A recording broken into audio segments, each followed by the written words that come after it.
자, 매주 목요일마다 증시를 조금 다른 관점을 보면서 투자 전략을 세워보는 시간입니다. 이성수의 마켓 포인트, 오늘도 유니인베스트먼트 이성수 대표와 함께하겠습니다. 어서 오세요. 안녕하세요. 네, 안녕하세요. 와, 오늘은 한번 이거 공모주 얘기 한번 해볼게요. 어제 SK바이오팜 공모주 청약 끝났잖아요. 완료됐잖아요. 와, 진짜 어마어마했어요. 깜짝 놀랐죠. 네. 예, 저도 이제 어제 그 주간 증권사에 다니는 지인하고 살짝 만났었는데 네네. 빨리 들어가 봐야 된다고. 예, 그 정도로 정말 많은 분들이 이번에 SK바이오팜 열풍에 청약 열풍에 가담을 하셨습니다.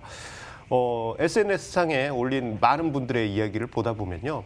4억 정도 이번 청약 증거금을 냈는데 네. 몇 주 받지 못해서 화가 난다라는 그러한 분들도 계시기도 하고요. 그러니까 이번에 공모주 청약에서, 그러니까 수요 예측에서는 800대 1이 나왔고, 그리고 공모주 청약에서는 300 뭐 몇십 대 1 정도가 나왔기 때문에 이게 만약에 1,000만 원을 내놨으면 원래는 한 3만 원 정도의 주식을 받아야 되거든요. 근데 이게 주가가 3만 원 위다 보니까 아마 1,000만 원 넣으신 분은 한 주도 못 받으셨을 것 같아요. 지금 보면은 이제 1억 청약 증거금을 내신 분이 13주 받았으니까요. 네네. 1,000만 원 정도면 실질적으로 한 주만 받으셨겠죠. 한 주만. 한 주면은 이게 공모가가 49,000원이니까 9,000원이니까. 예, 49,000원어치 주식을 받으신 겁니다. 그만큼 이제 경쟁률이 높았고 이 기록은 예전에 이제 제일모직 상장 때 그 기록을 넘어선 것으로 지금 이야기가 나오고 있죠. 거의 뭐 31조 원대 청약 증거금이 들어갔다 보니 우리 개인 투자자분들의 상당수도 또 여기에 청약에 참여하시지 않았을까 싶습니다. 네, 이번엔 뭐 해프닝들도 좀 있었다면서요. 뭐 여러 가지 해프닝들이 많이 있었겠죠. 예를 들어서 이런 일도 있었다고 하더라고요. 네. 이게 SK 바이오팜이니까 이거 SK증권 가면 더 많이 받지 않겠느냐. 예, 뭐 예전에 삼성전자 주식 살려 그러면 네네. 삼성증권을 가야 된다. 뭐 이런 얘기처럼 네네. 그런 또 해프닝도 있었고요. 그 외에도 이제 그 MTS에서 좀 익숙하지 않으신 분이 네네. 그 청약을 다 하고 났는데 화면상에 취소 버튼이 있는 걸 네. 취소됐다라는 것으로 오해하신 분도 계시더라고요. 아, 그래요? 네네. 예, 그거를 이제 누르면 이제 취소 취소가 주문이 되는데, 들어갔는데 네. 그냥 이게 네, 일방적으로 취소됐나 보다 해가지고 담당 직원에게 컴플레인 걸고 뭐 이러셨던 사례도 있었던 것 같습니다. 담당 직원은 꽤 놀라셨겠네요. 또. 예, 많이 놀라셨던 것 같더라고요. 네네. 예, 그만큼 이제 뭐 사연들도 많고, 30몇 조 원의 청약 증거금이 들어갔다는 얘기는 또 우리 증시에서 자금이 네. 일정 부분 빠져서 들어갔다라는 의미도 되겠고요. 그렇죠. 또 한편으로는 그 자금들이 일정 부분 이후에 주식시장으로도 유입될 수 있는 가능성의 여지도 그러니까요. 있다고 볼 수 있는 것이죠. 알겠습니다. 사실 저도 SK 바이오팜에 대한 어떤 사람들의 열기, 일반인 분들의 열기를 느꼈던 게 2주 전에 저희 사무실에서 경영 지원 도와주시는 분 있으세요. 그분은 이제 뭐 주식과는 전혀 관련 없으신 분인데 갑자기 저한테 질문을 하시더라고요. 공모주 청약이란 어떻게 하는 것입니까? 그렇죠. 예. 라고 해서 시장을 읽는 남자를 보세요라고 대답을 드리긴 했거든요.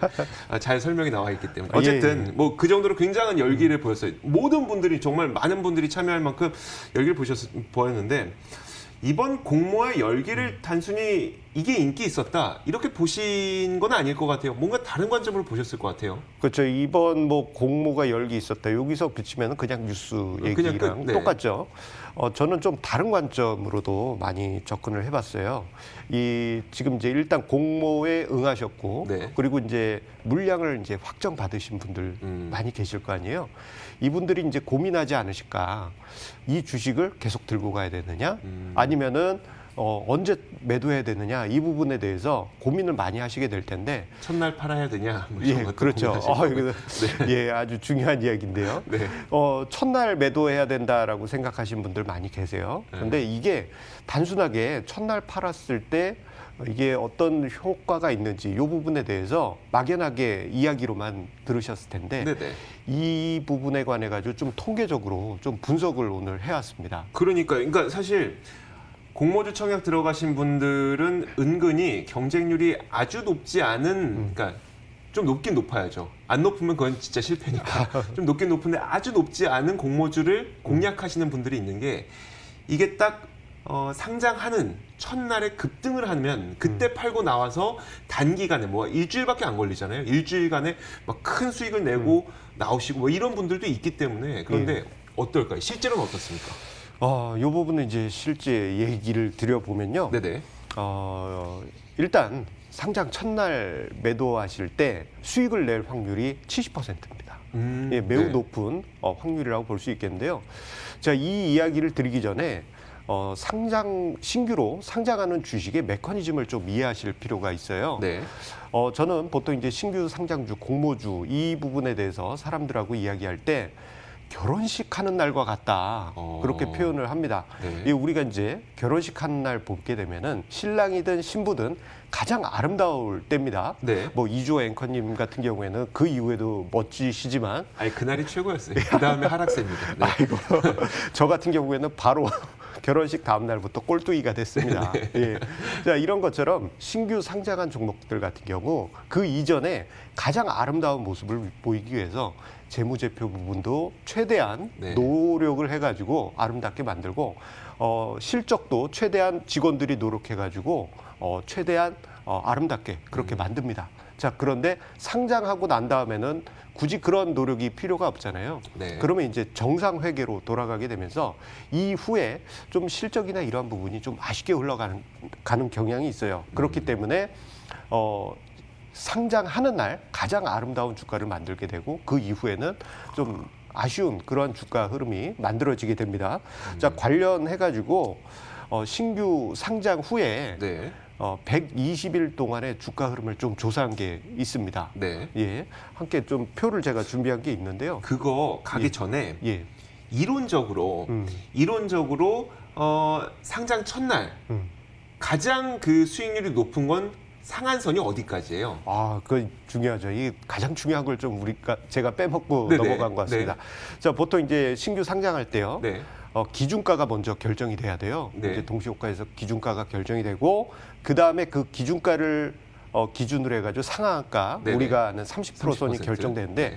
기준가 결정 그 기준이 공모가 대비해서 90% 선에서 200% 선에서 결정이 되게 됩니다. 좀 쉽게 표현하자면은 네네.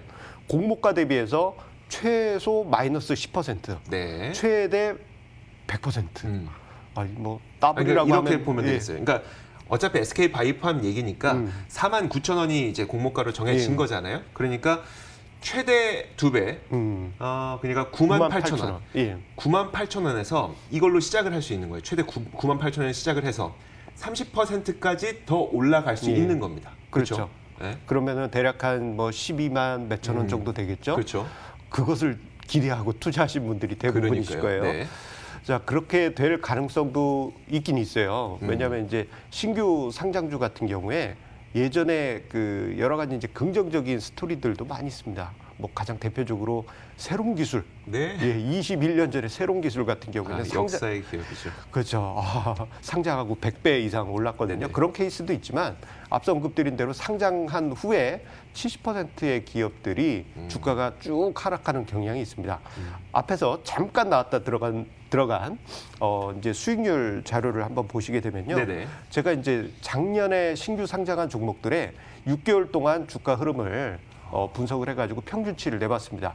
자, 보시게 되면은 상장 후에 주가가 쭉 하락했다가 그 다음에 자율 반등 나오고 그 다음에 또 다시 하락하는 이러한 패턴이 만들어졌어요. 네. 자, 이러한 현상이 2019년에만 있었던 게 아니고 예전에 상장된 종목들을 아무 종목이나 뽑아가지고 주가 차트를 보시게 되면요 비슷한 현상이 나오게 됩니다.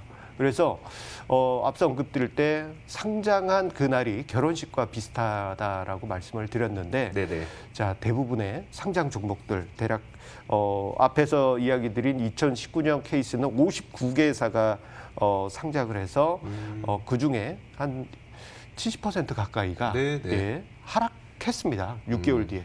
자, 이러한 점도 우리가 투자에 참고를 해볼 필요가 있다고 보여집니다. 참 글로벌 기업들 가운데는 상장한 이후에 지속적인 상승을 보이면서 뭐 몇백 배, 만 배, 뭐 아마존의 경우에는 만 배까지도 올라간 예. 그런 기업이니까 몇만 배까지 올라갔으니까 이런 기업들도 있는 반면에 물론 뭐 짧은 기간, 2019년 짧은 기간을 비교해 주셨지만 우리나라는 상장된 이후에 좀 이렇게 며칠간의 하락세가 계속 이어진다는 게 좀 아쉽긴 한데 어쨌든 우리나라 시장이 이렇다면 이런 시장에 맞는 좀 전략이 필요할 테니까 어떤 예. 전략을 세워야 될까요?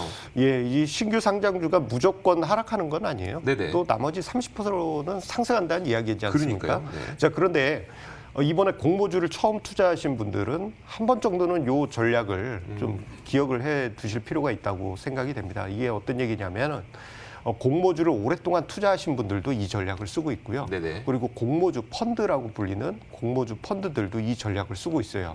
그것은 이제 상장하는 첫날 매도하는 겁니다. 네. 자, 공모가에 받아서 상장하는 첫날 매도를 하게 되면은 우리가 앞에서 기준가 설정 자체를 보더라도 엄청나게 높게 상승해서 출발할 가능성이 높잖아요. 네. 자, 그것을 노리고 매도하는 건데 이 자료 관련해 가지고 2009년부터 해서 2019년까지 630여 개사의 종목을 분석을 해봤습니다. 거의 10년에 걸친 자료네요. 예, 네. 그렇습니다. 이 자료를 준비를 해서 연단위 신규 상장주를 첫날 팔았을 때 평균 수익률을 조사했어요. 그랬더니 지금 2009년 같은 경우가 가장 좋은 성과가 나왔었고 전반적으로 봤을 때 30%, 평균 30% 정도의 수익률을 보였다는 것을 확인할 수 있습니다. 이 부분은 시가에 매도를 하든 종가에 매도를 하든 첫날 매도했을 때 비슷한 결과를 보여주었고요.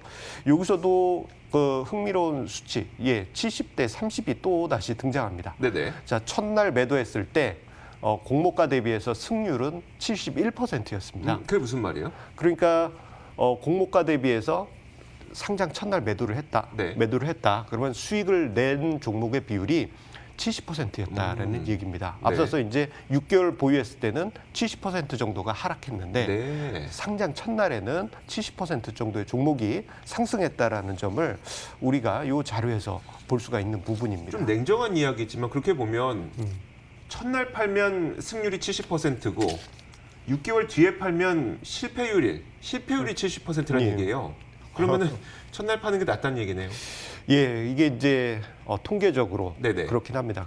대신에 이러한 전략 같은 경우에는 나는 이제 이번 계기로 해서 공모주 투자를 반복적으로 하시겠다 하신 분들 같은 경우에는 상장 첫날 매도하는 방법을 맞아요. 고려하실 필요가 있다고 생각되고요.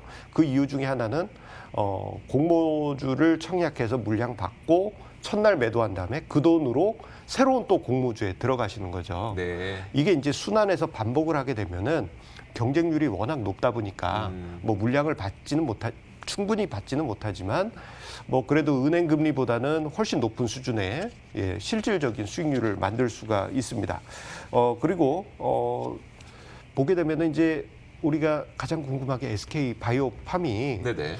다른 케이스, 역사적 케이스처럼 갈 것이냐, 아니면 그러니까요. 어떻게 될 것이냐. 왜냐하면 요즘에 많은 분들이 이야기하시는 게 SK 바이오팜은 굉장히 크게 떠오를 것 같다고 기대하시는 분들이 많아요. 이건 뭐 분석이 아니라 그냥 기대하시는 분들이 많은 이유가 유통 주식 수가 적기 때문에 그거잖아요. 예, 그렇죠. 그래서 이제 신규 상장한 종목들이 주가가 이제 보통 상승하는 케이스들, 30%의 케이스들을 보게 되면요.